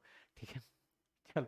मैं ये बोल रहा था, इलेक्ट्रोलिसिस की बात कर रहा था। इलेक्ट्रोलिसिस में क्या होता है? तो सर इसमें क्या होगा? Process of chemical decomposition through its solution, that is known as electrolysis. अब इसमें जो एपरेटस है उसको इलेक्ट्रोलिटिक सेल बोलते हैं। अब इलेक्ट्रोलिसिस ऐसे ही किसी का नहीं करते। अब देखो यहाँ ध्यान से, मैं अगर किसी को बोलना चाहूँ, यहाँ पे दो लॉज होते हैं मेरे पास, कौन कौन से? फैराडेज फर्स्ट लॉ होता है। Faraday's first law of electrolysis क्या बोलता है? फैराडे दो लॉ देके जाएगा यहाँ पे। ये क्या बोलेगा कि अमाउंट जो होता है वो डायरेक्टली प्रोपोर्शनल टू क्या होगा, चार्ज के डायरेक्टली प्रोपोर्शनल होगा। जो मास डिपॉजिटेड होगा ना, जो भी मास डिपॉजिटेड होगा, वो मास डिपॉजिटेड जो होता है वो डायरेक्टली प्रोपोर्शनल टू चार्ज होता है। अब चार्ज को क्या लिखते हैं हम लोग, क्यू। अब भाई चार्ज अपने पास क्यू होगा, मास डिपॉजिटेड अगर एम की बात करूं, अगर मास डिपॉजिटेड तो ये Q, और Q को क्या लिख सकता हूं, I इंटू टी भी लिख सकता हूं। Q को चार्ज को क्या लिख सकता हूं, चलो मैं पहले ऐसे लिख देता हूं, mass deposited is directly proportional to Q। Sir current आप सब लोग फिजिक्स में जानते हो, पर फिजिक्स में करंट क्या होता है, Q अपॉन टी होता है। तो सर Q की वैल्यू क्या लिख सकते हो, करंट इंटू टाइम।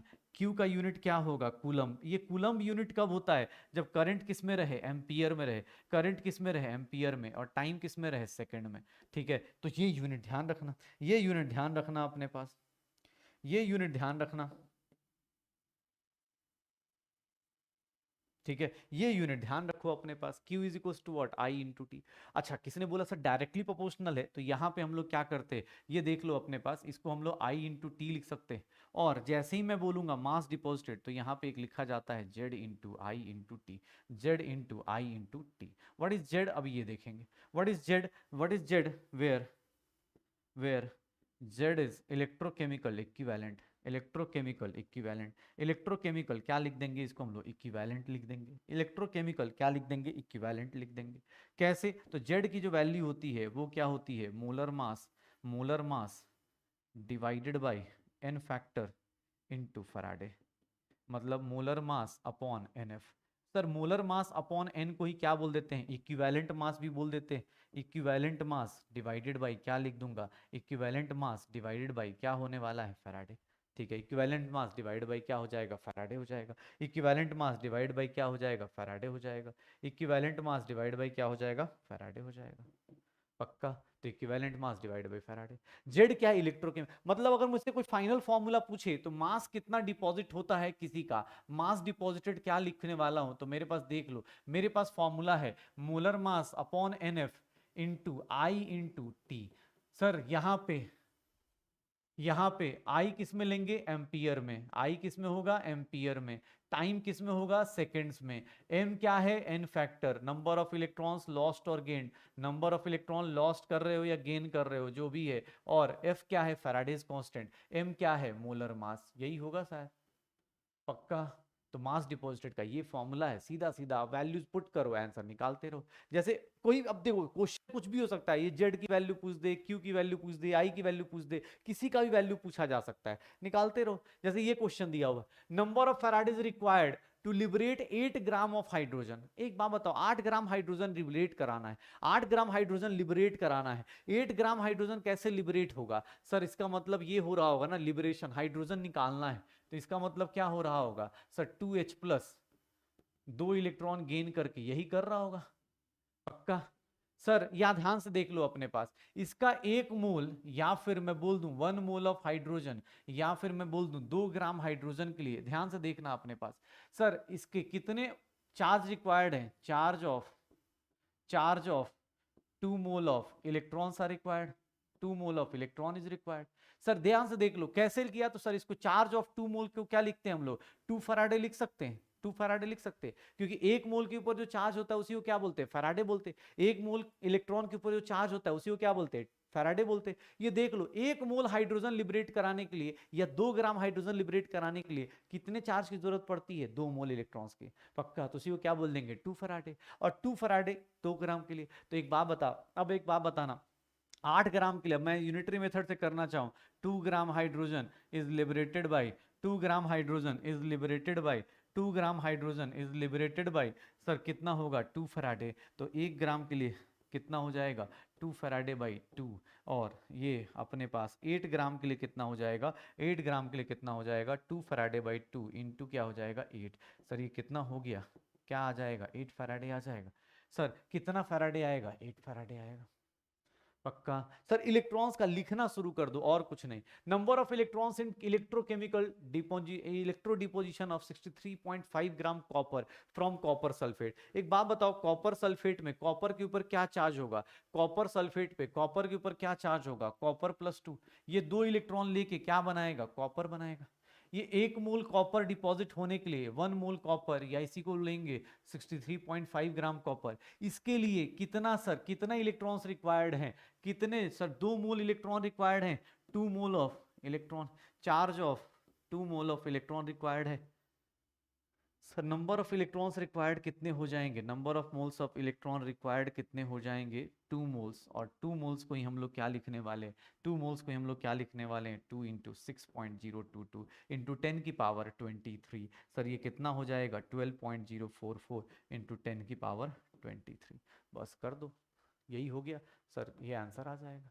सीधा सीधा क्वेश्चन। अब जैसे ये देख लो कितना है, amount of electricity that can deposit 108 gram of silver from silver nitrate. Silver nitrate में सिल्वर के ऊपर क्या चार्ज होगा, Ag प्लस के ऊपर क्या चार्ज होगा सर, एक ही इलेक्ट्रॉन होगा, ये क्या बना देगा, Ag बना देगा। सर 108 ग्राम के लिए बताओगे, 108 ग्राम के लिए इसको सीधा लिख सकते हैं 1 फैराडे, तो 108 ग्राम के लिए क्या हो जाएगा 1 फैराडे। 1 मोल, ये इसको क्या बोलते हैं, 1 मोल ऐसे लिखते हैं इसको हम लोग, क्या लिखते हैं सर, चार्ज ऑफ, कितना चार्ज रिक्वायर्ड होगा, charge of 1 mole of electron, कोई भी बोले charge of 1 mole of electron, और इसी को हम लोग क्या बोलना शुरू करते हैं 1 फैराडे। तो आंसर क्या आ जाएगा 1 फैराडे। कोई बोले सर आप ऐसे भाई मोल कॉन्सेप्ट यूज करो, मोल कॉन्सेप्ट के हिसाब से ये 1 मोल है तो इसका कितना लेंगे 1 मोल।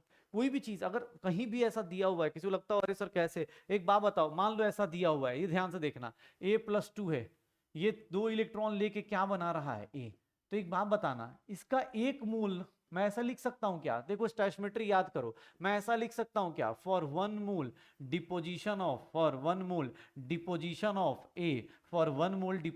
ऑफ ए, सर कितना चार्ज रिक्वायर्ड होगा, charge of 2 mole of electrons are required, 2 mole of electrons are required. अब इसी को इतना बड़ा ना लिख के, चार्ज ऑफ 2 मोल्स ना लिख के, हम लोग क्या लिख सकते हैं, डायरेक्ट लिख सकते हैं 2 फैराडे। क्यों, क्योंकि 1 मोल पे कितना चार्ज होता है 1 फैराडे, तो 2 मोल पे कितना हो जाएगा 2 फैराडे। कर लो, कहीं पे भी ऐसा दिया हुआ है, मान लो अपने पास Z है, Z+3 और 3 इलेक्ट्रॉन लेके क्या बना रहा है Z, तो सर इसका भी यही लिख सकते हो कि sir for 1 mole of deposition of Z, 1 mole of Z, sir कितना हो जाएगा 3 मोल ऑफ चार्ज ऑफ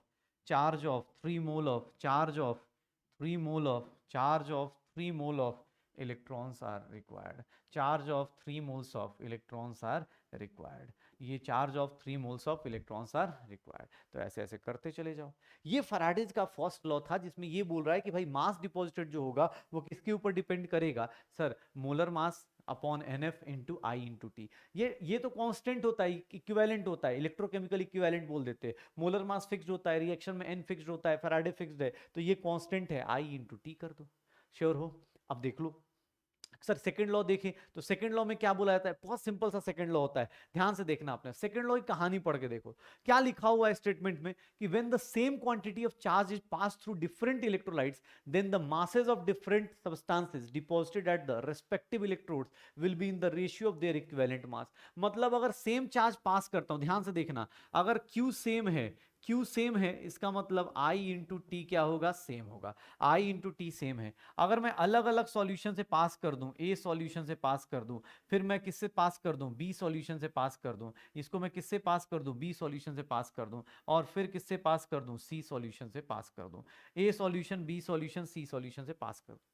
किसने बोला सर ए का मास कितना डिपॉजिटेड होगा, यहाँ पे ए का मास कितना डिपॉजिटेड होगा, सेम चार्ज अगर मूव कराते हैं, ए का मास कितना डिपॉजिट होगा, सी का मास कितना डिपॉजिट होगा। सर मास डिपॉजिटेड अगर मैं बोलूं तो मास डिपॉजिटेड का फॉर्मूला क्या था, मोलर मास आई इंटू टी। एक बात बताना, ये सेम हो गया, फैराडे सेम होता है, तो सर मोलर मास किस पे, मास डिपॉजिटेड किस पे डिपेंड करेगा, या इसी को तो हम लोग क्या बोलते थे, इक्विवेलेंट मास बोलते थे। तो वही सेम चीज तो लिखी हुई है, ये देख लो, mass of A deposited, mass of B deposited और mass of C deposited is nothing, equivalent mass of A, equivalent mass of B, equivalent mass of C, या फिर न molar mass of A divided by Na जो भी उसका molar mass of B divide by जो भी उसका electrons change हो रहे molar mass of C divide by N of C। बस हो गया, करते रहो। सर जो भी मास डिपोजिशन का रेशियो आएगा वो किसके रेशियो में आ जाएगा, इक्विवेलेंट मास के। क्यों? क्योंकि सर आपका जब चार्ज इक्वल है, अगर मास डिपोजिटेड की बात करते हो तो आपका मोलर मास अपॉन एनएफ आई इंटू टी, अगर आपका ये सेम है सर, आपका फैराडे कांस्टेंट है, तो आपका जो मोलर मास मास डिपोजिटेड होगा वो किसके डायरेक्टली प्रोपोर्शनल हो जाएगा, इक्विवेलेंट मास के, या फिर molar mass upon N factor. पक्का? तो मास डिपॉजिटेड। इलेक्ट्रोलिसिस का सर सेकंड लॉ बहुत सिंपल सा, कि सर दो चीजें, दो ही स्टेटमेंट है, दो ही फॉर्मूले। सर अपने बस देख लो, फॉर्मूला खत्म, आज तो सारे फॉर्मूले खत्म, कल तो एकदम ही थ्योरी थ्योरी कहानी ही कहानी चल रही होगी, सत्संग ही सत्संग चल रहा होगा, टेंशन मत लो। लेकिन हाँ, फॉर्मूला फॉर्मूला देख लो, Faraday second law of electrolysis क्या बोलता है, Q is nothing I into T, ये सेम हो जाएगा और इसके हिसाब से चीजें कर लेंगे, हो जाएगा सर। देख लो, जैसे ये क्वेश्चन दिया हुआ है, ये क्वेश्चन दिया हो, 3 फैराडे मतलब चार्ज सेम है, किससे किससे पास कर दिया, Al2O3 से, कॉपर सल्फेट से और NaCl से। बोल रहा है अमाउंट ऑफ बताओ, मोल्स किसके कितने डिपॉजिट होंगे, किसके कितने मोल्स डिपॉजिट होंगे। एक बात बताना, सिंपल सा रिएक्शन है, Al+3 से इससे उससे पास कर दिया। एक सिंपल चीज कर लेते हैं, एल्यूमिनियम +3 है, 3 इलेक्ट्रॉन पास करोगे 3 फैराडे से, इसका कितना मोल होगा, 1 मोल होगा, ऐसे ही निकाल दो यार, क्या ही फर्क पड़ रहा है, क्यों उतना मेहनत करना है। कॉपर +2 से बात करेंगे, 2 इलेक्ट्रॉन्स 2 फैराडे लेके क्या करेगा, 1 मोल करेगा, ये 1 मोल के लिए कितना लेता है, 2 फैराडे। सर 3 फैराडे से कितना हो जाएगा, अगर बात करेंगे तो 1.5 मोल्स हो जाएगा, सीधा सीधा स्टोइशियोमेट्री लगा दो। और सोडियम की बात करेंगे तो सोडियम प्लस एक इलेक्ट्रॉन लेके किस में जाता है, सोडियम में। 1 फराडे से इसके कितने बनते हैं, 1 मोल, तो 3 फराडे से इसके कितने बन जाएंगे, 3 मोल्स। तो सबके मोल्स निकाल दो, इसके 3 मोल्स, इसके 1 मोल, इसके 1.5, तो 1 1.5 एंड 3 मोल्स हो गया। निकालते रहो, 1 1.5 3 मोल्स, ऐसे करते चले जाइए। अमाउंट ऑफ इलेक्ट्रिसिटी अगर पास करते हैं Al2O3 और NaCl से, देख लेना अपने पास कितना, बोल रहा है कितना मास डिपॉजिट लिबरेट होगा। अगर एल्यूमिनियम का मास दे दिया है तो बोल रहा है सोडियम का मास कितना लिबरेट होगा। एक बात बताना, mass of aluminium upon mass of sodium अगर सब कुछ सेम है तो ये किसके इक्विवेलेंट इक्विवेलेंट मास के रेशियो में होगा। और इक्विवेलेंट मास ऑफ एल्यूमिनियम क्या आता है सर, मोलर मास अपॉन इसका एन फैक्टर कितना है एल्यूमिनियम का 3, इसका मोलर मास ऑफ सोडियम, इसका एन फैक्टर कितना है 1, एल्यूमिनियम का मोलर मास 27/3, इसका कितना हो गया 23/1। सर ये कितना आ जाएगा 9/23। सर इसका वैल्यू कितना है, मास ऑफ एल्यूमिनियम कितना डिपॉजिट हो रहा है 1.8, मास ऑफ सोडियम कितना हो रहा है सर ये देख लो 9/23, मास ऑफ सोडियम कितना डिपॉजिट होगा, तो सर ये कितना होगा 23 इंटू 1.8 अपॉन 9, सर ये कितना हो जाएगा 4.6 ग्राम। क्या आ जाएगा 4.6 ग्राम। सीधा सीधा फॉर्मूला बेस्ड क्वेश्चन है, लगाते रहो। आप जब भी निकालोगे मास डिपॉजिटेड किसके रेशियो में होगा, इक्विवेलेंट मास के। इक्विवेलेंट मास हमने रिडॉक्स में निकालना सीख लिया था, वहीं पे खत्म कर लिया था, तो वहां पे भी चीजें देख सकते हो। ठीक है, जो लोग इक्विवेलेंट मास भूल चुके हैं भाई, आप थोड़ा सा ट्राई करो, ये तो बहुत ही सिंपल सा है यार। 1.36 मिनट है, 1.36 मिनट है, तो क्या करने वाले 1.36 मिनट हो जाएगा, तो इसके केस में क्या हो रहा होगा, अगर मैं बात करता हूँ 1.36 मिनट, तो सीधा सीधा इसको कितने से मल्टीप्लाई कर दूं सर, टाइम कितना हो जाएगा, इसको 1 मिनट में कितना होता है 60 सेकेंड, तो ये हो गया 60 सेकेंड में हो गया। सर चार्ज निकालना है तो I इंटू टी करूंगा, सर 1.8 इंटू 1.36 इंटू क्या हो गया 60, इसकी वैल्यू निकाल दो, इसकी वैल्यू निकाल दो, 1.8 इंटू 1.36 इंटू कितना आ गया 60, क्या आ जाएगा 147 कूलम के आसपास। तो आंसर क्या आ जाएगा 147 कूलम के आसपास। सर क्वेश्चंस देख लो, बहुत सिंपल सिंपल से क्वेश्चंस मिलेंगे। सर इसके ऊपर बात कर रहा है कि सिल्वर नाइट्रेट को पास कर दिया। एक बात बताना, मास डिपॉजिटेड का फॉर्मूला क्या था, molar mass upon NF I into T. Sir silver nitrate में सिल्वर पे कौन सा फॉर्मूला है Ag+ का, और वो क्या करेगा इलेक्ट्रॉन लेके क्या कन्वर्ट हो जाएगा Ag में। पक्का?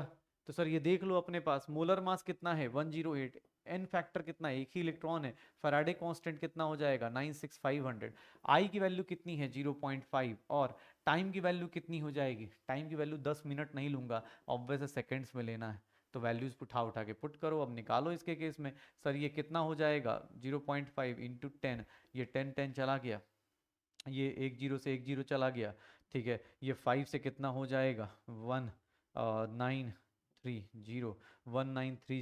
वो कितना ऊपर बच गया 108 इंटू 6 डिवाइड बाई 1930, ये कितना हो जाएगा 48 648 अपॉन 1930, 648 अपॉन 1930, ये कितना आ जाएगा? तो ये अप्रॉक्सीमेटली 0.33 1930 0.336 आ जाएगा। तो आंसर निकाल दो, हो जाएगा। करते रहिए सर ऐसे ऐसे कैलकुलेशन। फिर से दिया हुआ है कि बताओ 10 ग्राम क्लोरीन लिबरेट कराना है, 10 ग्राम क्लोरीन लिबरेट कराना है। 10 ग्राम क्लोरीन कब लिबरेट होगा? क्लोरीन किस फॉर्म में लिबरेट होगा? गैस के फॉर्म में लिबरेट होगा, क्योंकि सर लिबरेशन का मतलब यही होता है कंपाउंड से बाहर निकलिए। अब सर की क्लोरीन कैसे लिबरेट होगा? तो क्लोरीन कैसे लिबरेट होगा तो देख लो, अपने पास 2 Cl माइनस है, ये क्लोरीन अपने पास 2 इलेक्ट्रॉन्स रिमूव करेगा, यही होगा। क्या बोल रहा है? 10 ग्राम क्लोरीन लिबरेट कराना है। 10 ग्राम मतलब एक बात बताओ, एक मोल क्लोरीन लेता हूं, एक मोल क्लोरीन के लिए, या फिर इसी को लिख देता हूं 71 ग्राम ऑफ क्लोरीन। अगर 71 ग्राम क्लोरीन निकालना है तो इसके लिए कितना फैराडे चाहिए? 2 फैराडे चाहिए, पक्का। सर मास डिपॉजिटेड दिया हुआ है, मास डिपॉजिटेड दिया हुआ है, सब कुछ दिया हुआ है, तो इतना क्यों ही लिखना है, बेटर है एन फैक्टर लिखा हुआ है, निकाल देते हैं। मास डिपॉजिटेड, मोलर मास कितना है? 71, एन फैक्टर कितना है? 2। सर 96500। सर चार्ज कितना हो जाएगा? ये मास डिपॉजिटेड भी दिया हुआ है शायद ना, 10 दिया हुआ है, चलो बाद में पुट करते हैं। आई की वैल्यू कितनी है? नहीं पता। टाइम की वैल्यू कितनी है? 1 घंटा, 1 घंटा मतलब 3600 सेकेंड्स हो जाएगा, 3600 सेकेंड्स हो जाएगा। और यहाँ से करंट की वैल्यू कितनी आ जाएगी? सर करंट की वैल्यू कितनी आ जाएगी? 18 आ जाएगी। कितना हो जाएगा? 9650 अपॉन 18 इंटू कितना हो जाएगा? 71। 18 इंटू क्या हो जाएगा? 71। तो 9650 इंटू सॉरी डिवाइडेड बाई 18 करता हूँ और डिवाइड बाई 71 करता हूँ, तो ये आंसर कितना आ रहा है? 7.55 एम्पियर, 7.55 एम्पियर आ जाएगा। तो सर मेरे पास ये छोटे छोटे क्वेश्चंस आ जाएंगे, ये छोटे छोटे क्वेश्चंस आ जाएंगे। आप करते रहो क्वेश्चंस जितना हो सकता है। ये क्वेश्चन देखो, ये क्वेश्चन देखो, बहुत सुंदर सा क्वेश्चन दिया हुआ है, बहुत सुंदर सा क्वेश्चन दिया हुआ है। इस क्वेश्चन को करके देखो तो क्या आएगा यहाँ पे। ये क्वेश्चन करके आएंगे तो इसमें क्या मिलेगा मुझे, इस क्वेश्चन में क्या क्या मिलेगा देख लो। आज बस न्यूमेरिकल पार्ट है, कल इसका थ्योरेटिकल पार्ट हो जाएगा, फिनिश हो जाएगा। कल की क्लास यार इंपॉर्टेंट भी है और थोड़ा थ्योरी है, ठीक है। इस चैप्टर में अब तो सारी सारी चीज़ें खत्म हो रही हैं, तो अब से कुछ कुछ थ्योरी भी मिलेगी, तो देख लेना, ठीक है। ट्राई करना जितना हो सकता है थ्योरी को एब्जॉर्व किया जाए, क्योंकि देखो जब क्वेश्चन आ जाएगा ना, उसके बाद चाहे जो कोई बोल दे कि अरे मैंने ये कराया था, मैंने वो कराया था, लेकिन जब पढ़ने का टाइम होता है ना, उससे हम थोड़ा नखरे जरूर दिखाते हैं। आप ये मत सोचो, आप ये सोचो कि यार अगर क्वेश्चन आ गए तो उस केस में क्या करना है, उस तरीके से आप सोचा करो। जैसे यहाँ पे दिया हुआ है, electric current is pass through acidulated water, 112 ml hydrogen gas liberate हो रहा है एट कैथोड। सर एक बात बताओ, 112 ml हाइड्रोजन गैस लिबरेट हो रहा है, कैसे लिबरेट हो रहा होगा? 2H+ और इसी को क्या मिलेगा? 2 इलेक्ट्रॉन्स। सर 2 फैराडे से अगर मैं बात करूं 112, ये 2 फैराडे से, 2 फैराडे चार्ज से कितना हो रहा होगा? सर 2 1 मोल मतलब कितना हो गया? इतना ml हो जाएगा, पक्का। सर आप चाहो तो यूनिटरी मेथड से मोल कॉन्सेप्ट लगा कर सकते हो। 400 ml of H2 gas, H2 gas is liberated, H2 gas is liberated, ये लिबरेट हो रहा है, liberated bye 2 mole of 2 Faraday. तो सर एक ml के लिए कितना चाहिए होगा? 2 फैराडे बाई कितना हो जाएगा? 22400। और अगर मैं बात करूं कि कितना 112 ml की बात करूंगा, तो 112 ml के लिए कितना चाहिए होगा? 2 फैराडे 22400 इंटू 112। सर ये कितना हो जाएगा? 200, और ये कितना हो जाएगा? 100। फराडे बाई 100 आ गया, एंड दैट इज फराडे की वैल्यू कितनी हो जाएगी? सॉरी 100। सर इतना कूलम चार्ज चाहिए, ये चार्ज आ गया, मुझे चार्ज नहीं चाहिए, मुझे क्या चाहिए? करंट चाहिए। तो मुझे चार्ज के बदले क्या चाहिए? करंट चाहिए। तो Q की वैल्यू क्या लिख सकता हूँ? I इंटू टी लिख सकता हूँ। सर I इंटू टी, आई की वैल्यू क्या हो जाएगी? Q की वैल्यू क्या हो रही है अपने पास? Q की वैल्यू क्या हो जाएगी? Q बाई टी आ जाएगा 96500 कूलम डिवाइड बाई टाइम कितना है? 965 सेकेंड, कितना आ जाएगा? 1 एम्पियर आ जाएगा। करंट की वैल्यू कितनी आ जाएगी? 1 एम्पियर आ जाएगी, पक्का। तो सर आज हम लोगों ने देखो क्या क्या कर लिया है, आज हम लोगों ने देखो क्या क्या कर लिया है, ये देखो। तो देखो हम लोगों ने आज क्या क्या कर लिया है अपने पास। हम लोगों ने फिनिश कर लिया है। थोड़ा सा छोटा ही लेक्चर रख रहे हैं क्योंकि अब चीज़ें फिनिश हो रही है। कल अपने पास इलेक्ट्रोलिसिस प्रोडक्ट खत्म हो जाएंगे और चीज़ें फिनिश करेंगे। प्रोडक्ट ऑफ इलेक्ट्रोलिसिस हमारा फिनिश हो रहा होगा। प्रोडक्ट ऑफ इलेक्ट्रोलिसिस छोटा सा लेक्चर होगा कल वाला भी। ट्राई करना कि अब रिवीजन पे फोकस करो, क्योंकि मेरी तरफ से 10 चैप्टर हो गए, और 10 चैप्टर का मतलब कम से कम 15 क्वेश्चन, मिनिमम 15 क्वेश्चन भाई साहब आपके हाथ में थमा चुका हूं मैं।